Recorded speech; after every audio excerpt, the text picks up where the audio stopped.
मुख्यमंत्री आवास पर कार्यक्रम, राजस्थान में शिक्षा के बढ़ते कदम कार्यक्रम और वर्चुअल लॉन्चिंग फील्ड ओरिएंटेशन कार्यक्रम। और फिलहाल ये सीधी तस्वीरें हैं सीएमआर से। ये पोस्टर विमोचन करते हुए मुख्यमंत्री अशोक गहलोत आपको तस्वीरों में नजर आ रहे हैं। और देखिए, राजस्थान में शिक्षा के बढ़ते कदम, ये थीम इस कार्यक्रम की। वर्चुअल लॉन्चिंग फील्ड ओरिएंटेशन भी मुख्यमंत्री आवास पर मुख्यमंत्री गहलोत की अध्यक्षता में ये कार्यक्रम फिलहाल जारी है। तस्वीरें आप तक पहुंचा रहे हैं सीएमआर से सीधी तस्वीरें राजस्थान के शिक्षा में बढ़ते कदम। और कोरोना की वजह से देखिए 2 फेजेस में कहीं ना कहीं विद्यार्थियों की परीक्षा ऐसे प्रभावित भी हुई थी। पढ़ाई और सिलेबस भी अब कम किया गया था। चुनौतियों को देखते हुए कोरोना की चुनौती सभी के सामने थी, लेकिन उसके बीच में एक अच्छा परफॉर्मेंस। और ये देखिए पोस्टर विमोचन की तस्वीरें। वर्चुअल लॉन्चिंग फील्ड ओरिएंटेशन कार्यक्रम महत्वपूर्ण है। शिक्षा से जुड़े हुए मुद्दे हर प्रदेश के लिए महत्वपूर्ण है और उन्हें लगातार उठाते रहने की, उसमें नई तकनीकों को जोड़ने की और नवीनतम प्रयास करने की एक ये पहल। राजस्थान में शिक्षा के बढ़ते कदम, वर्चुअल लॉन्चिंग फील्ड ओरिएंटेशन कार्यक्रम। सीएमआर से सीधी तस्वीरें आप तक पहुंचा रहे हैं मुख्यमंत्री अशोक गहलोत आपको नजर आ रहे हैं। साथ ही सीएस उषा शर्मा तस्वीरों में, बीडी कल्ला आपको तस्वीरों में नजर आ रहे हैं। ये कार्यक्रम जिसमें क्या नवीनतम प्रयास और किए जा सकते हैं, कोरोना की वजह से क्या इफेक्ट पड़ा और क्या इफेक्ट से पार पाने के अब उपाय, क्योंकि सिलेबस तो कवर कर लिया, उसके बाद में एग्जाम्स भी करवा दी, लेकिन अब डिजिटलाइजेशन के बाद में क्या कुछ नए तकनीकों को अब इसमें जोड़कर आगे वाली चुनौतियों को ध्यान में रखते हुए निरंतर इसमें प्रयास किए जा सकते हैं। ये तमाम वो मुद्दे, ये तमाम वो बातें जो कि शिक्षा के बढ़ते कदम राजस्थान की ओर से। सुपर एक्सक्लूसिव तस्वीरें भी आप तक पहुंचा रहे हैं फोर्स इंडिया पर। शिक्षा मंत्री हमारे बड़ी साथी डॉक्टर बीडी कल्ला साहब, शिक्षा राज्य मंत्री बहन श्रीमती जायदा खान जी, चीफ सेक्रेटरी महोदय श्रीमती उषा शर्मा जी, एसीएस शिक्षा पवन कुमार गोयल जी, अखिल अरोड़ा जी, कुलदीप नाका जी, गौरव गोयल जी और डायरेक्टर गौरव अग्रवाल जी, शिक्षा विभाग के समस्त अधिकारीगण, इस वीडियो कॉन्फ्रेंस जुड़े हुए तमाम कलेक्टर्स और शिक्षा अधिकारीगण, समस्त ब्लॉक से जुड़े ब्लॉक शिक्षा अधिकारीगण और शिक्षा विभाग का समस्त स्टाफ, समस्त पंचायत मुख्यालयों से जुड़े समस्त पीईओ और विद्यालयों के संस्था प्रधान, यूट्यूब लाइव से जुड़े शिक्षा विभाग के लगभग लाखों 3,70,000 के लगभग शिक्षकगण हैं, अधिकांश लोग जुड़े हुए हैं, आईसीटी और अन्य माध्यमों से जुड़े लाखों विद्यार्थीगण। ये अद्भुत प्रोग्राम है और इसके लिए मैं शिक्षा विभाग को बधाई देना चाहता हूँ। राजस्थान की शिक्षा में बढ़ते कदम कार्यक्रम ये अद्भुत इसलिए भी है कि एक तरफ तो पूरे राजस्थान के हमारा जो परिवार है शिक्षा विभाग का वो जुड़ा हुआ है, और दूसरी तरफ जो इसका उद्देश्य रखा गया है वो बहुत ही महत्वपूर्ण है, क्योंकि जिस प्रकार से कोरोना ने जो हाहाकार मचाया था पूरी दुनिया के अंदर और देश के अंदर, उसकी किसी ने कल्पना नहीं की थी कि ये भी कभी हमारे वक्त में ऐसी स्थिति बनेगी कि पूरी दुनिया एक संकट में आ जाएगी। और लॉकडाउन के माध्यम से जो हालात हुए देश के अंदर, वो भी किसी ने कल्पना नहीं की थी। वैसे तो सभी लोग प्रभावित हुए, सभी लोग प्रभावित हुए, कई लोग जान चली गई, कई लोग बच गए, कई लोग पोस्ट कोविड प्रॉब्लम हो रही है अभी तक भी, पर सबसे ज्यादा प्रभावित होने वाले छोटे बच्चे थे, क्योंकि उनका पूरा फ्यूचर सामने पड़ा, उनकी जिंदगी सामने पड़ी है। और बचपन में ही अगर बाल्यकाल में ही अगर उनके सामने संकट हो कि वो स्कूल जा नहीं पा रहे और बिना शिक्षक के चाहे कितनी कोशिश कर लें ऑनलाइन की, परंतु वो माहौल नहीं बनता है, वो वो स्थिति नहीं बनती जो कि ऑफलाइन पढ़ाई से हो सकती है। और लंबे समय तक ऑनलाइन की चर्चा चलती रही। शिक्षा विभाग ने बहुत अच्छे, जैसा कि कल्ला जी और जानकारी बता रही थी, अच्छे अनुभव प्राप्त किए, अच्छे पहल करी, परंतु टीचर्स को भी भूमिका अदा करने के लिए कहा गया। उन्होंने कोर्सेज की रिकॉर्डिंग भी करी, प्रयास पूरे किए गए शिक्षा विभाग द्वारा किस प्रकार से ऐसी स्थिति में बच्चों को नुकसान नहीं हो, इसलिए ऑनलाइन क्लासेस की तरह ही काम किया गया, करने की कोशिश की गई। पर उस वक्त का अनुभव बता रहा था कि सब बच्चे जुड़ नहीं पा रहे हैं, कि गांव में इंटरनेट नहीं होता है, कई बच्चों के साधन नहीं होते हैं, उसके अभाव में वो जुड़ नहीं पाते हैं, कई लोगों की हैबिट भी नहीं होती है। तो ये चर्चा को इसे बना हुआ था उस वक्त में भी कि भाई बच्चे जो है वो कुछ लोग जो रुचि रख के उनके परिवार के लोग जो सुविधाएं उपलब्ध करवा रहे हैं उसके कारण जुड़ पा रहे हैं, और अधिकांश बच्चे जुड़ नहीं पा रहे हैं। और उनके ऊपर क्या बीत रही होगी, उनके माँ बाप पे भी और बच्चों पे भी, उसकी कल्पना अपन नहीं कर सकते हैं, इसीलिए प्रोग्राम रखा गया है। पर जो बीतती है वो खुद समझ सकता है कि वास्तव में क्या बीती है। और इसीलिए मैं शिक्षा विभाग को बधाई जाना चाहूंगा कि आज आपने एक अभिनव प्रयोग राजस्थान की शिक्षा में बढ़ते कदम नाम दिया, और इसके माध्यम से ब्रिज कोर्स के माध्यम से जब हमने बजट में घोषणाएं करी थी, प्रोविजन किए थे कि कोई धन की कमी नहीं आने दी जाएगी और इस काम को आगे बढ़ाइए, तो बजट की घोषणा को ही पूरा करने के लिए मैं समझता हूँ ये बहुत मेहनत करके जो ब्रिज कोर्सेज बनाए गए हैं उसके माध्यम से विभाग पूरी तरह कामयाब होगा। और एक तरफ शिक्षकों को अच्छी ट्रेनिंग दे करके और दूसरी तरफ बच्चों को उसके माध्यम से इस कोर्स करवा करके जो गैप था उसको कम करने का प्रयास करेगा। कितना कम कर पाएंगे वो डिपेंड करता है टीचर्स पर मुख्य रूप से, क्योंकि टीचर जो है, बच्चे तो नासमझ भी होते हैं, पर टीचर्स अगर उनके अभिभावकों को, जैसा कि प्रोग्राम बताया गया स्लाइड्स के अंदर, अभिभावक को जोड़ के कैसे आगे बढ़ा जाए, और टीचर ही इम्प्रेस कर सकता बच्चों को भी कि क्या महत्व है इस ब्रिज कोर्स का, जैसे कि आगे उनको तकलीफ नहीं आएगी। जब आगे वो शिक्षा प्राप्त करेंगे तो बेसिक ज्ञान जो है, जो उसका छूट गया है, उसको वो ब्रिज कोर्स के माध्यम से अगर वो पूरा कर लेता तो काफी हद तक फिर वो बच्चे बहुत इंटेलिजेंट होते हैं, प्रतिभा की कमी नहीं है, और मैं समझता हूँ कि वो आगे आने वाले वक्त में उनको कमी नहीं खलेगी।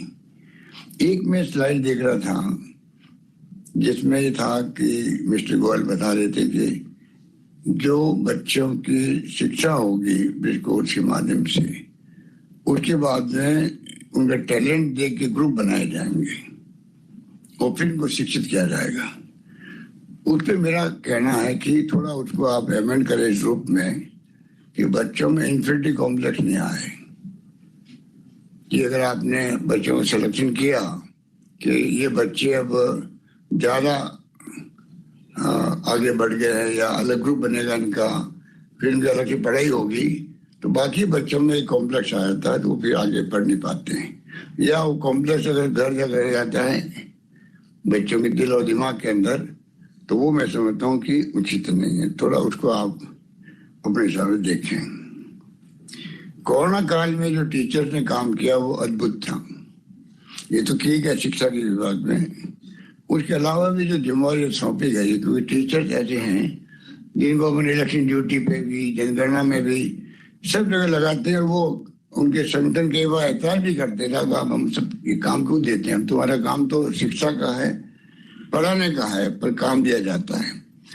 उसके लिए तो मैं समझता हूँ, मुझे पता नहीं अन्य राज्यों में क्या होता है, पर CS महोदय जो देखेंगे कि और राज्यों में क्या है और राजस्थान में हम क्या कर सकते हैं, क्या ये संभव है, क्योंकि टीचर्स की संख्या इतनी बड़ी है और उस रूप में हम लोग उनकी जिम्मेदारी देते हैं और अपना काम चला लेते हैं, तो क्या उनके बगैर ये संभव हो सकता है क्या? और अगर उनको काम में लगाया जाना है तो उनके संगठनों को विश्वास में ले हम लोग कि किस प्रकार आप अपनी ड्यूटी अंजाम दे सकते हैं शिक्षक के तौर के अलावा भी, जिससे कि गवर्नेंस में कोई तकलीफ नहीं हो। गुड गवर्नेंस भी आवश्यक है हम सबके लिए। और सरकार भी मैं समझता हूँ कि मेरे ख्याल से टीचर समुदाय ने भी, कर्मचारियों ने भी, सबने महसूस किया होगा कि वर्तमान सरकार जिस रूप में ध्यान रख रही है कर्मचारियों का, उसमें टीचर्स भी आते हैं। अब मेरे ख्याल से बहुत कम राज्यों में ऐसी स्थिति होगी देश के अंदर। जो OPS की मैं बात करूं तो वो एक ऐतिहासिक फैसला है। कल ही गृह मंत्री अमित शाह जी आए थे, राजस्थान जयपुर आए थे, तो उनको मैंने रिक्वेस्ट की कि प्रधानमंत्री जी से या भारत सरकार इस बारे में विचार करे कि हमने मानवीय दृष्टिकोण रख करके ओल्ड एज पेंशन लागू करी है। इसमें कोई राजनीति नहीं, समझ लीजिए आप। राजनीति तो सती हो जाती है, अच्छे काम करते हैं तो राजनीति हो जाती है। गुड गवर्नेंस की कोई विकल्प नहीं है। पर हमने कहा उनको भी कहा आप जरा बात करें केंद्र सरकार में, इसको पूरा एग्जामिन करके राजस्थान सरकार ने लागू किया है। आनंद फानंद में नहीं किया इसको, OPS को लागू किया है मानवीय दृष्टिकोण से कि जो हमारे लाखों कर्मचारी है, अध्यापक के सब है, और अगर उनके दिलो दिमाग में 35 साल के शरीर में ही रहता है, पता नहीं पेंशन कितनी मिलेगी। हर आदमी को अपने बुढ़ापे की चिंता होती है और वर्तमान समय में जो माहौल है परिवारों का, उसमें और ज्यादा चिंता होती है। उसके अंदर वो व्यक्ति सोचता है कि मैं पता नहीं शेयर मार्केट के आधार पर पेंशन की जो कल्पना की गई है उसमें अनिश्चितता है कि कितनी पेंशन मिलेगी, तो फिर अपनी ड्यूटी को अंजाम उस रूप में नहीं दे सकता है। बहुत सोच समझ के फैसला किया, छत्तीसगढ़ ने भी कर दिया है, अन्य राज्यों में।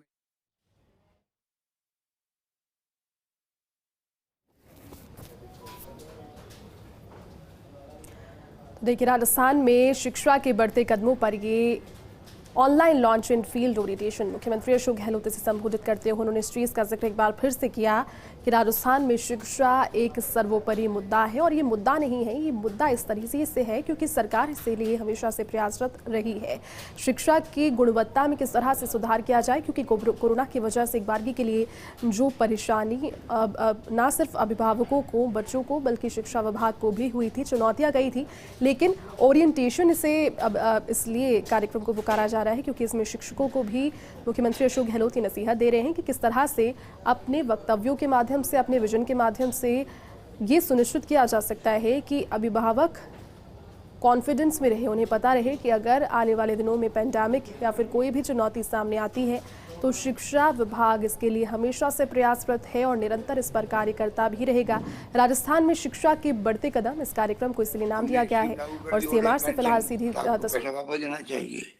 अभी जो खबर आई थी वो मैं समझता हूँ अच्छा फैसला नहीं है, उसको हम लोग दबाव देंगे। अल्टीमेटली पैसा तो मिलना ही है, आदमी जो कर मिलेगा वो तो पैसा वो ले नहीं सकते। पर कहने का मतलब है कि ऐसे बड़े डिसीजन के अंदर केंद्र सरकार की ड्यूटी है कि जो फेडरल स्ट्रक्चर हमारे देश का है, संघीय ढांचा है, उसमें राज्य सरकार और केंद्र सरकार मिलकर काम करके कामयाबी हासिल कर सकती है। उसमें पॉजिटिव रुख होना चाहिए केंद्र सरकार का, उसी रूप में उनको राज्यों को इमदाद करनी चाहिए। हालांकि सब जगह कटौती हो रही है। जो सेंट्रल स्पॉन्सर स्कीम है CSS, वो कोई जमाने में 90-10 था, 80-20 थी, आज वो 60-40 हो गई, 50-50 हो गई। तो केंद्र जो कदम उठा उससे हमें तकलीफ भी हो रही है। पर शिक्षा ऐसा मुद्दा है जिसमें मैं समझता हूँ उनका है, कर्मचारियों का जो हमने फैसला किया वो है। कई हमने प्रयोग किए हैं। मैं इस मौके पर कहना चाहूंगा कि सरकार की मंशा रहेगी कि शिक्षा व स्वास्थ्य में सरकार की प्रायोरिटी रहेगी आगे भी। शिक्षा व स्वास्थ्य दो क्षेत्र ऐसे हैं जिसमें अगर नींव अच्छी होगी, मजबूत बनेगी, तो मानव संसाधन जो है वो हमारा प्रदेश का प्रतिभावान बनेगा, अनुभवी बनेगा और प्रदेश के लिए कुछ भी करने के लिए तत्पर रहेगा और कामयाब होगा। जरूरी है कि हमने जो नवाचार किया है आज पूरे देश के अंदर एकमात्र राजस्थान राज्य जहाँ पर पूरी तरह मेडिकल सर्विसेज 99.9% बल्कि 100% पूरी तरह फ्री है। आईपीडी ओपीडी फ्री है, सारे टेस्ट फ्री है, एमआरआई सीटी स्कैन फ्री है, liver transplant kidney transplant free है। कहने का मतलब कि सब कुछ फ्री कर दिया। 10 लाख तक का बीमा कर दिया, ऑक्सीजन का बीमा साथ जोड़ दिया 5 लाख का उसके अंदर। ये तमाम बातें जो आज समुदाय बैठा मेरे सामने, उन सबसे मैं मानवीय अपील करना चाहूंगा कि हमारी ड्यूटी या रेस्पॉन्सिबिलिटी बनती है समाज की भी कि कैसे हम इनका लाभ जो है जिसको मिलना चाहिए उस तक बात पहुंचाएं। कई बार शिक्षा के अभाव में, कई बार जानकारी के अभाव में ये लाभ उस परिवार तक मिलता नहीं जिसको मिलना चाहिए। टीचर समुदाय और शिक्षा विभाग के कर्मचारी अधिकारी स्टूडेंट्स मिलकर के बहुत बड़ी भूमिका अदा कर सकते हैं। जो फ्लैगशिप प्रोग्राम है सरकार के जो सीधा हिट करते हैं परिवार को उसके लाभ के लिए, वहां तक हमारी स्कीमें पहुंचे, उसमें बहुत बड़ी भूमिका अदा कर सकते हैं। खाली विज्ञापन से और प्रचार से काम नहीं चलता है। फिजिकली हम कैसे उनको बता सकते हैं, ये मैं समझता हूँ कि आप लोग इस दिशा में आगे बढ़ेंगे। जैसे कोरोना काल में काम किया पूरे प्रदेशवासियों ने, हमने आह्वान किया था धर्मगुरुओं को भी, एक्टिविस्ट को भी, एनजीओ को भी और तमाम आम जनता को भी, कर्मचारियों को भी। मैं समझता हूँ कि सबने एक दूसरे की इमदाद करी, भाई कोई भूखा नहीं सोना चाहिए, तो सबने वो करके दिखा दिया। तो अगर हम लोग तय कर लें उसके बाद में मैं समझता हूँ कि कोई कमी नहीं आती है, हम लोग कामयाब होकर रहते हैं। ये दक्षता और ये योग्यता, ये कैपेसिटी हमारे प्रदेशवासियों में भी है और उसमें हम सभी आते हैं। तो मेरा मानना है कि जब मैं पहली बार मुख्यमंत्री था 22 साल पहले, तब करीब 38% लगभग शिक्षा थी। और हम लोगों ने एक प्रयोग किया, बहुत चिंता व्यक्त कर रहे थे, मुझे एग्जैक्ट पूरा फिगर याद नहीं है, 38 समथिंग तो थी शिक्षा कुल, पर अगर गर्ल्स की एजुकेशन देखे तो और कम थी, और शेड्यूल कास्ट की गर्ल्स की देखे तो और कम थी। आप तो उस वक्त में मंत्री थे मेरे साथ, कल्ला जी, तो बहुत चिंता लगी हुई थी। तो हमने एक प्रयोग किया, राजस्थान के स्वर्ण जयंती वर्ष था उस वक्त में, 50 साल हुए थे। तो राजीव गांधी के नाम से राजीव गांधी स्वर्ण जयंती पाठशाला, और एक नया प्रयोग किया कि जिस गांव में ढाणी में भी जहाँ टीचर मिल जाए, पढ़ा लिखा स्टूडेंट मिल जाए, उसको टीचर बना दो। डॉक्टर सीपी जोशी हमारे मंत्री थे, 15 राज्य के मंत्री भी थे, फर्स्ट टाइम की बात है। 23,000 हमने राजीव गांधी स्वर्ण जयंती पाठशाला खोली, 23,000 गांव में ढाणे तक में खोल दी। प्रयोग ऐसा था कि जिसके कारण से गांव में जो ढाणी बैठा बच्चा स्कूल जाता ही नहीं था, वो भी जाने लग गया। वो गांव में स्कूल मतलब एक टीचर जो है वो अपनी ढाणी पढ़ाए बच्चों को, और सरकारी टीचर के रूप में काम करे, एक नया प्रयोग था। और मैं समझता हूँ कि उसके बाद में जो परसेंटेज बढ़ी है, फिर उन्होंने एक प्रोग्राम चला शिक्षा आपके द्वार, कि हर घर घर में जाकर टीचर छुट्टी के अंदर वो जाके घर घर में पता करेगा, कोई भी घर का परिवार का बच्चा, बालक बालिका शिक्षा से वंचित तो नहीं है, ये अभियान चला है पूरे प्रदेश के अंदर। उससे क्या हुआ, एक तो बच्चों का नामांकन बहुत अधिक बढ़ गया, कुछ ड्रॉप आउट होते हैं बच्चे, वो ड्रॉप आउट होना कम हो गए।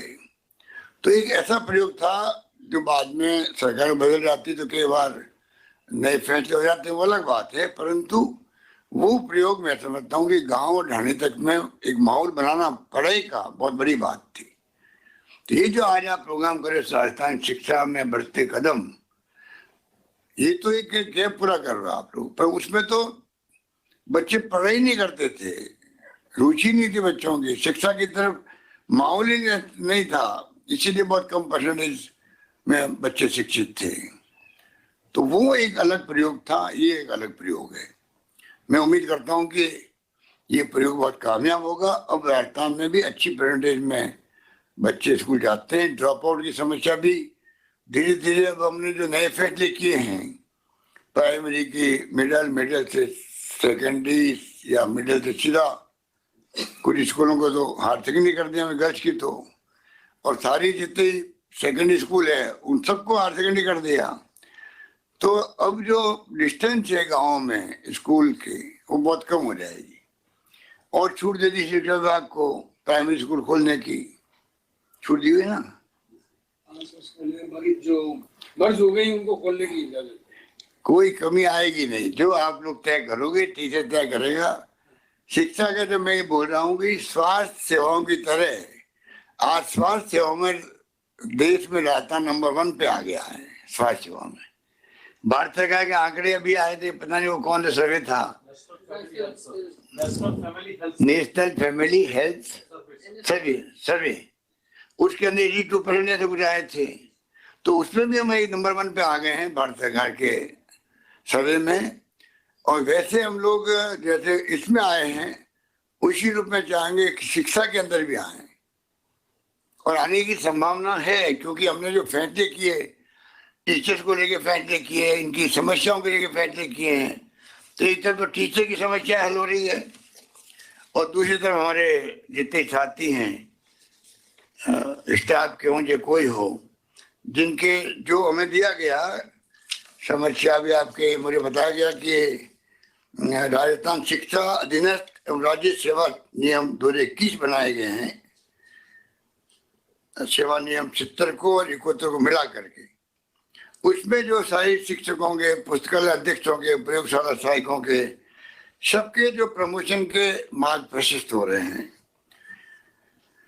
और लगभग 1100 विद्यालयों में उप प्रधानाचार्य का पद जो है, वो भी शिक्षा का प्रबंधन तंत्र मजबूत करने वाला होगा साबित। और जो प्रधानाचार्य है, उनकी पदोन्नति के भी जो बाधाएं आ रही थी, उन वर्गों को भी जो फैसले किए गए उससे उनका असंतोष दूर भी होगा। करीब 50,000 से अधिक व्याख्यात लाभान्वित होंगे। इसी प्रकार जो फिजिकल टीचर्स हैं, उनकी पदोन्नति का मार्ग भी सुगम होने से खेलकूद को और शारीरिक शिक्षा को बढ़ावा मिलेगा। इससे शारीरिक शिक्षक संवर्ग के 10,000 से अधिक कार्मिक लाभान्वित होंगे। इसके अलावा भर्ती भी हम लोगों ने करी है, भर्ती भी कर रहे हैं, अलग से भर्ती कर रहे हैं। कंप्यूटर के जो अनुदेशक है उनकी भी कर रहे हैं, और फिजिकल का भी कर रहे हैं, और 10,000 टीचर तो इंग्लिश के लगा रहे हैं। ये इंग्लिश स्कूल का जो कंसेप्ट है, इस मुबारक मौके पर मैं कहना चाहूंगा तमाम हमारे साथियों को, इसको आप इस रूप में समझे हैं। मैं कोई इंग्लिश का पक्षधर नहीं रहा हूँ बचपन से। मैं बार बार कहता हूँ कि मैं तो खिलाफ था इंग्लिश के बचपन में, इसलिए इंग्लिश सीख नहीं पाए, क्योंकि उस वक्त में भी यही था। अभी अमित शाह जी बोले थे अभी 1 महीना पहले, हिंदी को लेके कोई कमेंट कर दिया तो दक्षिण के राज्यों में उबाल आ गया था। अभी 1 महीना पहले की बात थी, हमारे गृह मंत्री बोले तब। तो हम लोग बचपन में देखते थे कि दक्षिण के अंदर कोई हिंदी का बोर्ड है तो जला दो उसको, और उत्तर के अंदर इंग्लिश के बोर्ड को पसंद नहीं करते थे। तो वो माहौल था उस जमाने के अंदर, हमारे बचपन के अंदर ही। तो मैं कोई पक्षधर नहीं रहा, पर समय के साथ साथ में पार्लियामेंट में गए, सब देखने तो देखा कि बिना इंग्लिश के काम नहीं चलता है। और अब जो 21st सेंचुरी मोबाइल कंप्यूटर का युग, राजीव गांधी का सपना जो था वो पूरा हुआ। सब कुछ आज हाईटेक है और नौकरी जो है, जिनके आईटी के क्षेत्र में बड़े हुए हैं, इंग्लिश जानते हैं, नौकरियों और उनकी सैलरी पैकेज का कोई अंत ही नहीं है। कोई 1 करोड़ 50 लाख 25 लाख 2 करोड़ पता नहीं क्या क्या है। तो हमने जो ये तय किया है, हमें 2 जो शिक्षा मंत्री थे उस वक्त में फैसला हुआ। पर आप सोचिएगा कि मुझे एक अधिकारी ने कहा कि साहब ये इतना बड़ा क्रांतिकारी फैसला है कि 10-15 साल के बाद में गांव के बच्चे जब फ्रेंकली और फ्रेंडली इंग्लिश बोलने लगेंगे, जो हिच होती है इंग्लिश बोलने में, समझ जाता है पर बोल नहीं पाता है। बचपन से ही अगर वो मान लो थोड़ा बहुत अभी कमी भी होगी स्कूल के अंदर, टीचर भी वैसे नहीं मिल रहे होंगे क्योंकि टीचर खुद भी वो इंग्लिश के एक्सपर्ट टीचर नहीं होंगे। धीरे धीरे संख्या बढ़ेगी, 10,000 टीचर हम लोग भर्ती कर रहे हैं। और मैं समझता हूँ टीचर में भी और बीएड कोर्सेज के अंदर भी टीचर आएंगे कि हमें इंग्लिश की तरफ बढ़ना है, जिससे कि हमें सर्विस में भी आसानी हो जाएगी। तो मेरे ख्याल से ये अगर एक बार कामयाब हो गया प्रयोग, अभी तो 1000 बार तो स्कूल खोली है, 2000 का हमने घोषणा कर रखी है और खोल देंगे स्कूल जितना आप लोग कहेंगे। हिंदी का महत्व में 1% भी कम नहीं करना है, वो तो रहेगा ही रहेगा। कुछ थोड़ा बहुत कभी कभी विवाद आता है अखबारों के अंदर, पर मुख्य रूप से है कि हमें उसके साथ साथ में आज प्राइवेट स्कूल है इंग्लिश वाली, वहां जानते हैं कितना फीस लगती है। गरीब आदमी, मध्यम परिवार का आदमी उसको अफोर्ड नहीं करवाता है। हम चाहते हैं कि ये स्कूलें खुली है सरकारी, इसमें लॉटरी खोलनी पड़ रही थी, इसमें संख्या बढ़ती जा रही बच्चों के लिए। लॉटरी खोलने की नौबत नहीं आए, जो जाना चाहे स्कूल के अंदर, चाहे नई स्कूल खोलनी पड़ेगी वो खोलेंगे। पर जो इंग्लिश स्कूल में जाना चाहता है वहाँ स्कूल और कैसे प्रबंधन करें, उस दिशा में डीईओ को और मैं समझता हूँ अन्य अधिकारियों को अभी सही देखना चाहिए कि वो सर्वे करे अपने क्षेत्र के अंदर। इसमें ये हमारी टॉप प्रायोरिटी पर है कि किस प्रकार से इंग्लिश स्कूल कहीं गांव वाले मांगे तो ये निराश नहीं हो।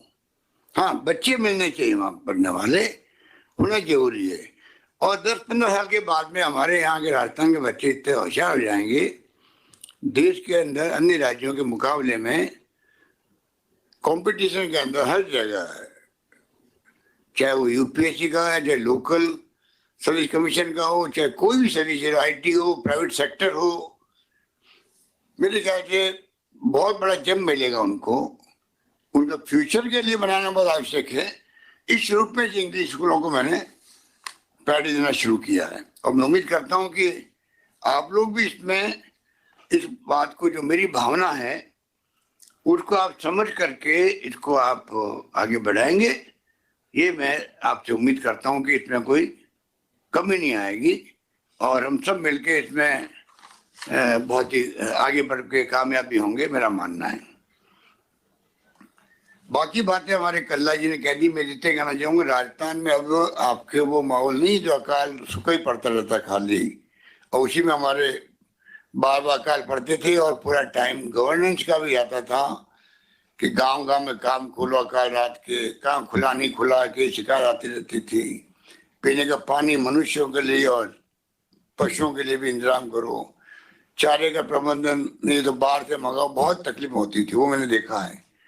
अब वो स्थिति जब से यूपी गवर्नमेंट ने और ये डॉक्टर मनमोहन सिंह जी, सोनिया गांधी जी ने महात्मा गांधी नरेगा का जो प्रयोग किया है, 100 दिन का रोजगार की गारंटी कानून बना के पार्लियामेंट में दी गई है। और आप सबको मालूम है कि हमारी गवर्नमेंट ने अभी इसी बजट के अंदर मैंने 100 का 125 दिन कर दिया है, बड़ा डिसीजन है ये। और शहरी रोजगार योजना भी हमने इंदिरा गांधी के नाम से लेके आए, जो 100 दिन का रोजगार नरेगा की तरह होगा। वो कंट्री में 21 राज्यों में छोटा मोटा है, बड़े रूप में हमने किया है। तो बड़े बड़े काम राजस्थान में होने लग गए हैं। प्राइवेट सेक्टर में अलाउ कर दिया है शिक्षा के लिए। जब पहला 98 में हम लोग सरकार में आए थे, पहली बार राजस्थान में हमने private medical, private engineering, private nursing, सब तरह की कॉलेज को अलाउ किया है। आज हमारे बच्चे जो है पहले जाते थे बेंगलोर या पुणे या मुंबई, माँ बाप चिंतित होते थे, लड़कियों को भेज नहीं पाते थे। अब हमारे यहाँ स्कूल कॉलेज खुलने लग गए। अब राजस्थान में सभी प्रतिष्ठित संस्थाएं जो है देश की, IIT, IIM, IIIT, AIIMS, NIFT, सारी संस्थाएं राजस्थान में आ चुकी है। कॉलेज हमने अभी 211 कॉलेज खोली 2-3 साल के अंदर। 70 साल में खुली है 250 कॉलेज राजस्थान के अंदर। हमने अभी खोल दिया 211 कॉलेज खोल दिए हैं, उसमें 90 कॉलेज करीब गर्ल्स की है। तो आप सोच सकते हैं। और ये भी हमने कहा 500 लड़के ना पढ़ेगी स्कूल के अंदर, उस स्कूल को हम कॉलेज में कन्वर्ट कर देंगे। ये एक बहुत ही बड़ा फैसला है।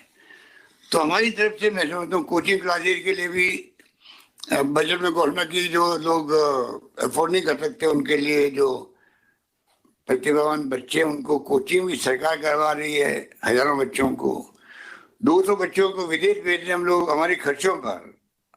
ये टीचर समुदाय मैं समझता हूँ कि वो समुदाय है जो कि समाज की दिशा को मोड़ सकता है, क्योंकि वो उठता बैठता है समाज के अंदर, गांव के अंदर, हथाई के अंदर बैठता है, गांव में, शहरों में।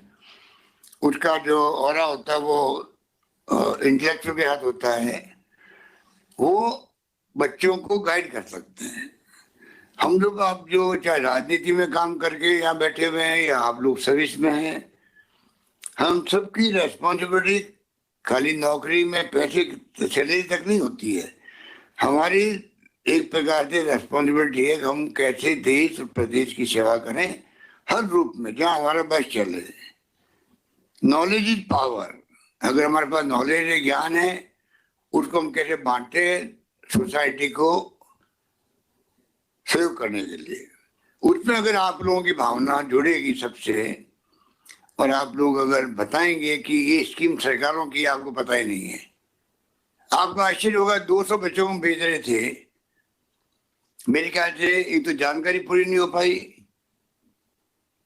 दूसरा उसमें कुछ कमियां भी थी स्कीम में।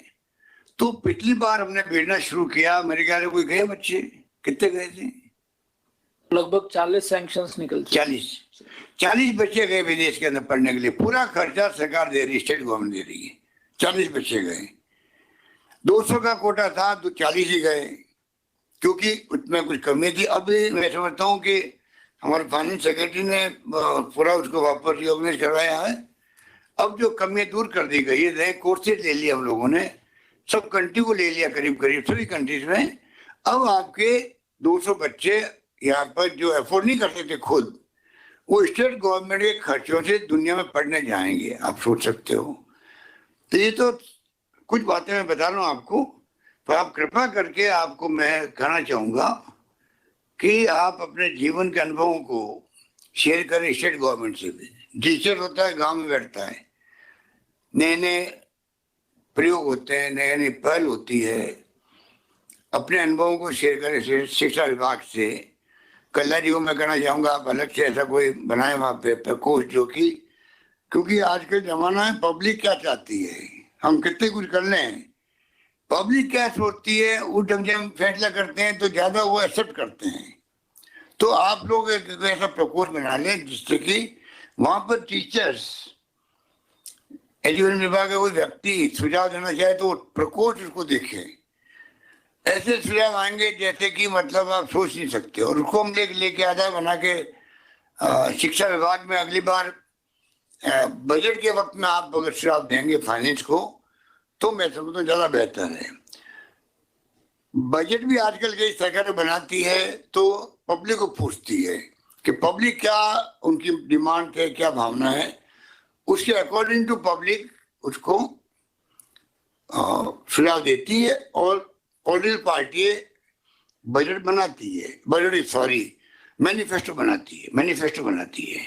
हमने घोषणा पत्र बनाया है, काफी उसमें ये प्रयोग किया। हरीश चौधरी थे उसके कन्वीनर, जो हमारे मंत्री थे, तो प्रयोग हुआ उसका, उसमें कई ऐसी स्कीम आई जो पहली बार आई है। तो ये स्थिति है कि अगर हम लोग पब्लिक को इन्वॉल्व कर लेंगे, और टीचर्स की मैं समझता हूँ बहुत बड़ी महत्वपूर्ण भूमिका है, हो सकती है, ये मेरा मानना है। इसलिए मैं लंबी बात नहीं कहता हुआ फिर मैं कहना चाहूंगा कि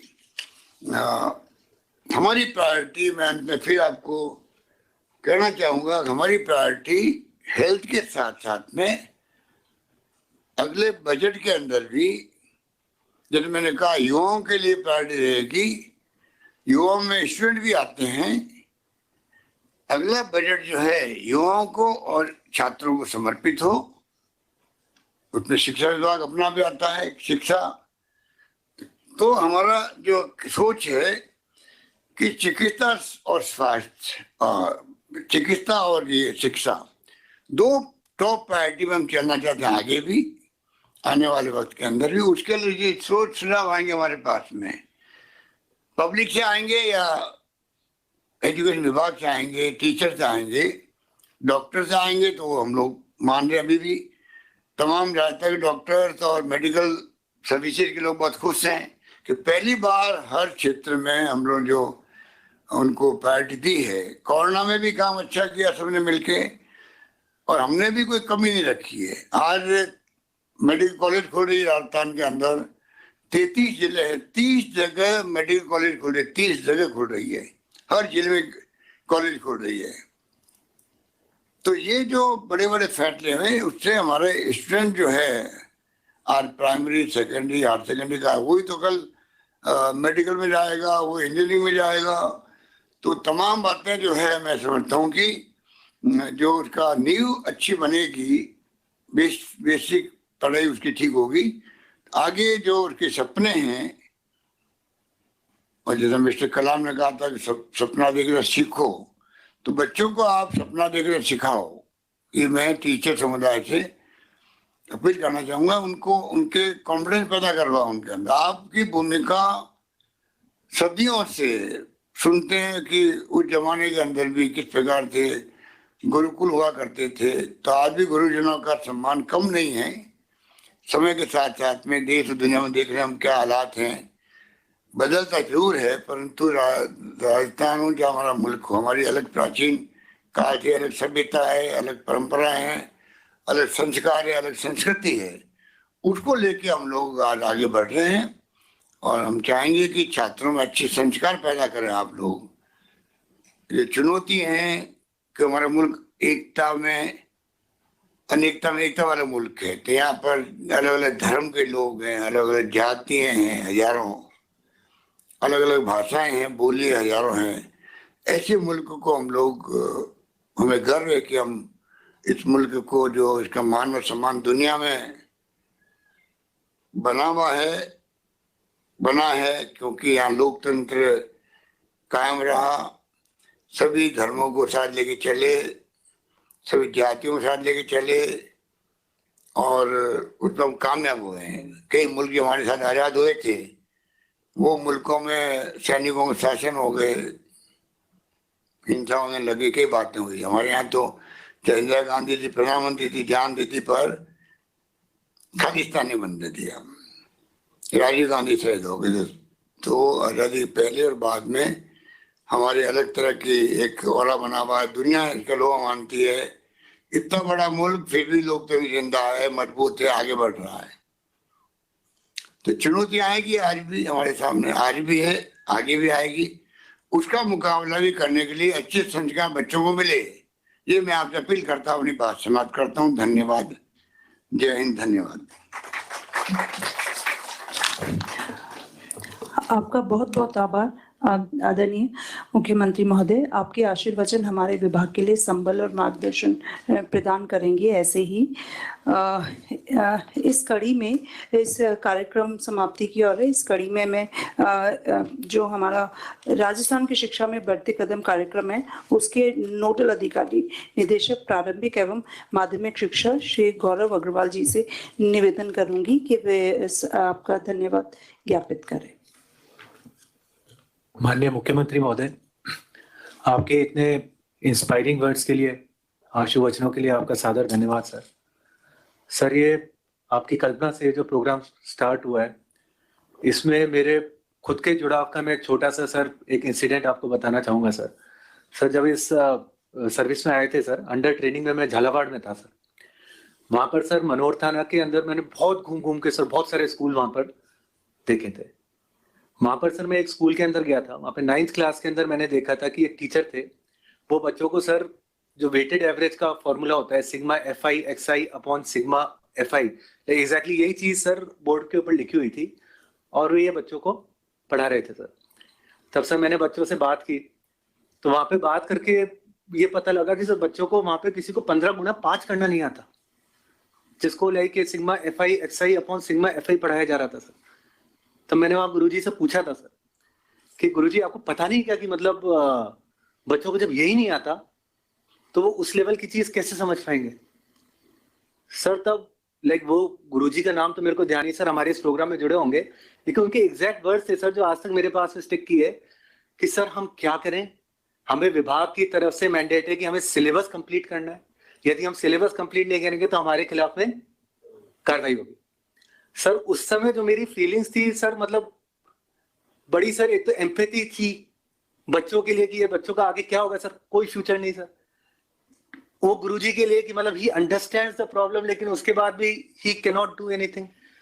एक लाचारी थी सर मेरे लिए कि मैं भी कुछ नहीं कर सकता सर। ऐसे में जो है मैं आपका कोटि कोटि धन्यवाद देना चाहता हूं सर कि आपने इस बजट घोषणा के अंदर सर इस प्रॉब्लम को आपने आइडेंटिफाई किया, आपका विजन था सर, आपकी एक कल्पना थी जिसके चलते आज जो है जिसकी क्रियान्विति के लिए राजस्थान की शिक्षा में बढ़ते कदम सर प्रोग्राम हम स्टार्ट कर पा रहे हैं सर। तो आपका बहुत बहुत आभार सर इसके लिए।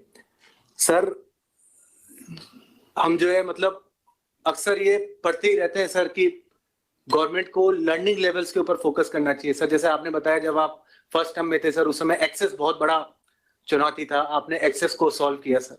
फिर धीरे धीरे जैसे समय बदला सर, आज की तारीख में लर्निंग लेवल्स को क्लोज करना एक बहुत ही मेन फोकस का काम हो गया सर। तो ये जो प्रोग्राम है सर, ये प्रोग्राम सर एक ऐसा प्रोग्राम है जिसके लिए बड़े बड़े सर जो नोबेल प्राइज इकोनॉमिस्ट जो जीतते हैं सर, अमर्त्य सेन या सर जितने भी बड़े बड़े इकोनॉमिस्ट आप पढ़े सर, सभी इन प्रोग्राम्स की इस तरह की ही बातें करते हैं सर।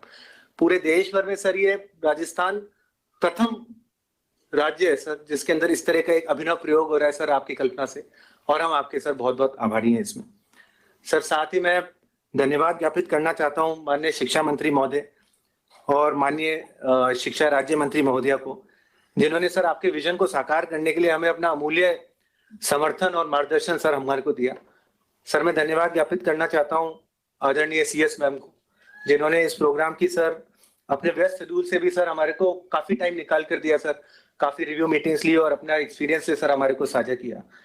सर हमारे ACS सर को मैं धन्यवाद ज्ञापन करना चाहता हूँ, ACS सर और उनकी टीम को, जिन्होंने कंटिन्यूसली सर इस चीज को इसके ऊपर ध्यान रख के इसकी मॉनिटरिंग करके सर इस प्रोग्राम को हम इस रूप के अंदर ला पाए सर। साथ ही हमारी जो SPD सर की समसा की टीम है, RSCRT की टीम है सर, हमारी जो NIC की टीम है सर, निदेशालय की टीम है, BCG जो हमारे REI पार्टनर है सर उनकी टीम है, इन सब लोगों ने सर काफी एफर्ट किया है सर इस प्रोग्राम को इस प्रेजेंट फॉर्म में लाने के लिए सर। इन सभी का मैं धन्यवाद देना चाहूंगा सर। जो CMO की टीम है सर उसको मैं धन्यवाद देना चाहूंगा, जिनकी वजह से सर आज इस कार्यक्रम का अपन कर पाए। और सर मैं आपको पूरे विभाग की तरफ से ये आश्वस्त करता हूं सर, जो आपने अभी डायरेक्शंस दिए हैं उनकी हम क्रियान्विति करेंगे सर। आपने कहा है कि आपका अगला जो बजट आप चाहते हैं उसके अंदर शिक्षकों से शिक्षा के लिए बच्चों के लिए सर स्पेशल बजट हो, हम उसकी क्रियान्विति करेंगे सर। तथा साथ ही सर ये जो प्रोग्राम है सर, आपका जो विजन है कि राजस्थान का जो शिक्षा का मॉडल है उसे पूरे कंट्री भर के सामने अपने को लेके आना है, जो आपने अभिनव पहल की थी sir Mahatma Gandhi English medium schools की, और दूसरा उसका ये पिलर है सर ये राजस्थान की शिक्षा में बढ़ते कदम वाला प्रोग्राम। इन दोनों प्रोग्राम्स को साल भर के अंदर सर इस तरह से क्रियान्वित करेंगे कि नेशनल लेवल पे सर ये मॉडल उभर कर आएगा सर। अब प्रोग्राम का जो अगला चरण है सर, इसमें जो हमारे विभाग के जितने भी प्रशासनिक अधिकारी हैं तथा जो शिक्षक हैं वो हमारे साथ जुड़े हैं, उनको हमारे विभाग के जो मास्टर ट्रेनर्स हैं सर उनके द्वारा डिटेल प्रोग्राम का आमुखीकरण किया जाएगा। तो मेरा सबसे रिक्वेस्ट है कि please state. Thank you sir.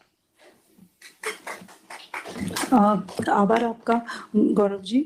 Sir, ये जो हमारे आज के कार्यक्रम का प्रथम सत्र है ये पूर्ण हो चुका है और इसका जो अगला महत्वपूर्ण सत्र है उसमें फील्ड ओरिएंटेशन के लिए हमारी जो एसआरजी की टीम है मैं उनको यहाँ पे बुलाना चाहूँगी कि वो फील्ड ओरिएंटेशन के लिए अपनी जो पीपीटी है उसके साथ में आमुखीकरण करावे। Thank you. सर, तस्वीरें जरा आप देखिए, फर्स्ट इंडिया लगातार ये सीधी तस्वीरें आप तक पहुंचा रहा है। राजस्थान की शिक्षा में बढ़ते कदम कार्यक्रम ये आयोजित किया गया। वर्चुअल लॉन्चिंग फील्ड ओरिएंटेशन कार्यक्रम ये है।